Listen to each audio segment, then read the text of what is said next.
All right, so the next thing we have here is absolute value inequalities. Okay, and so we actually have two rules here with absolute value inequalities, and it depends on what type of inequality symbol that you have. So if we look first at this one, so if we have the absolute value of something is greater than a constant, when we write it out, kind of the rule that I usually use to help me remember it is you're going to write it exactly how it is without the absolute value bars. So ax plus b greater than c. Then you're going to write it whatever's in the absolute value bars, flip the sign and make it negative. Okay, so ax plus b is greater than c, or ax plus b is less than negative c. Now, we have our next symbol when it's less than. Okay, so when our absolute value is less than our constant. So same rule, write down exactly what you have. So ax plus b is less than c without the absolute value bars. Then write down exactly what you have in the absolute value, flip the sign, and make it negative. Now, this says and instead of or, and the reason for that is because when you have ax plus b is less than c, and then you have ax plus b is greater than negative c, what happens is you can actually write it as a compound inequality. So two things must be happening at the same time. It must be greater than negative c and less than c at the same time. And this is going to make, I think, a little bit more sense when we actually have some number lines to look at and visualize. And so let's get to that.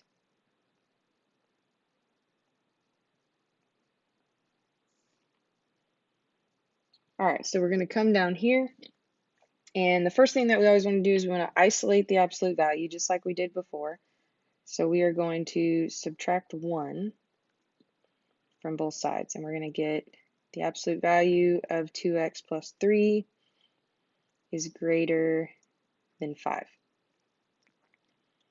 Then we're going to use our rule. So we're going to write it exactly how it is without the absolute value bars. And then we're going to write what's inside the absolute value bars, flip the sign, make the constant negative. And then we're going to solve. So subtract 3.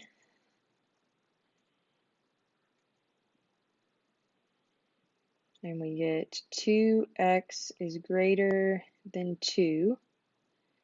Over here, 2x is less than negative 8. Then we're going to divide by 2. One thing that you need to make sure that you remember is with inequalities, anytime I divide by a negative, I have to flip my inequality symbol. We didn't do that here, so it just stays the way it was.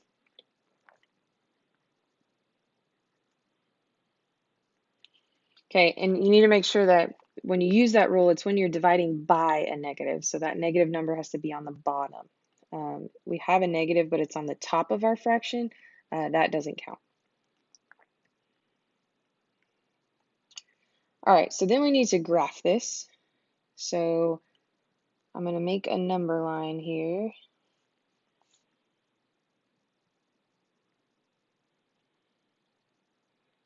And kind of to visualize this, let's draw these number lines and then combine them. So let's do x is greater than 1. Okay, so we want our x's to be greater than 1. So let's put 1 on our number line. We can put 0 and negative 4.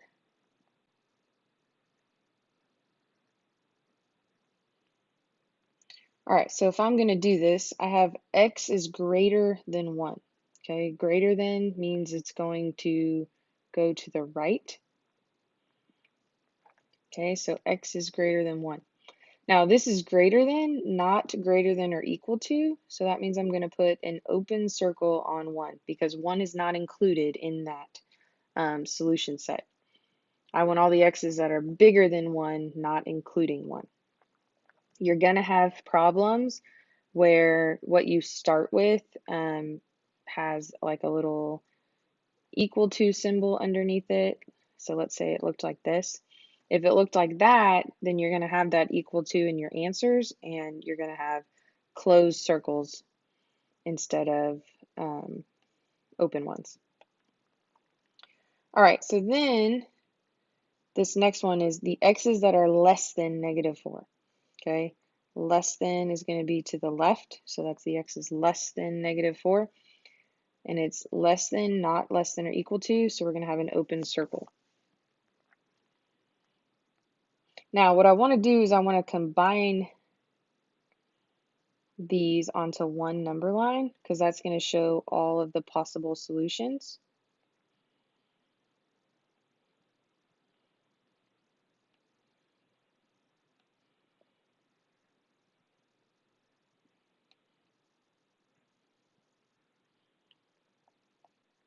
Okay, so this is going to be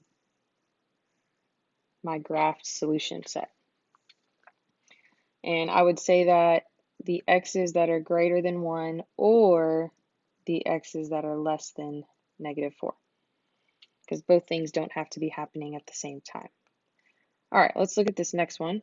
So we're going to start off by subtracting 5.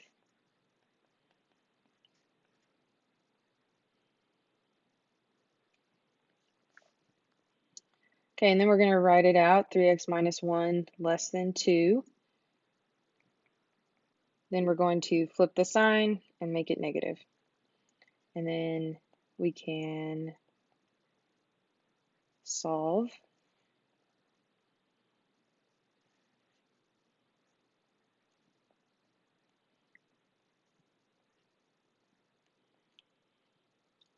Okay, same thing over here, add 1. We get 3x is greater than -1. Divide by 3. X is greater than -1/3. All right, so if we draw a number line on this one, we have the x's that are less than 1. So we know we're going to have 1. We want to have 0. And then we know that -1/3 is to the left of 0. So we'll put that on our number line as well. So I want x's less than 1. So I'm going to have an open circle on 1. Less than is going to be to the left.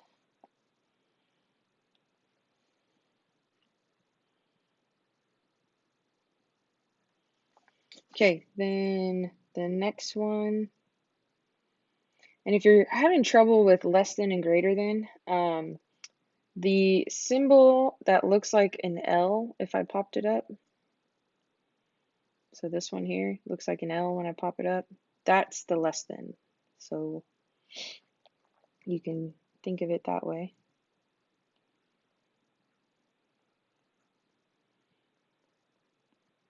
All right, and then this next one is the x's that are greater than -1/3. So we're going to have this open circle on -1/3, and greater than is going to go to the right.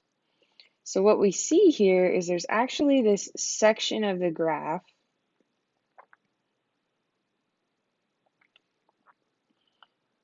right here in the middle that is shaded on both graphs, okay? It's shaded on both graphs. Because what needs to happen is it needs to be less than 1, but it also has to be greater than -1/3. And so these areas to the side here, if we went into those areas, we wouldn't be satisfying one of the deals. So our graph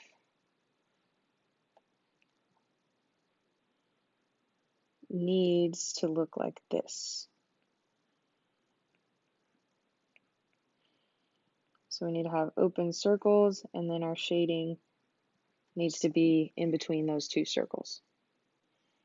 And when we write this out, we can write x is less than 1 and x is greater than negative 1/3, or we can write it as in a compound inequality where we know it needs to be bigger than negative 1/3 and smaller than 1. And you need to be comfortable with both types of ways to write it.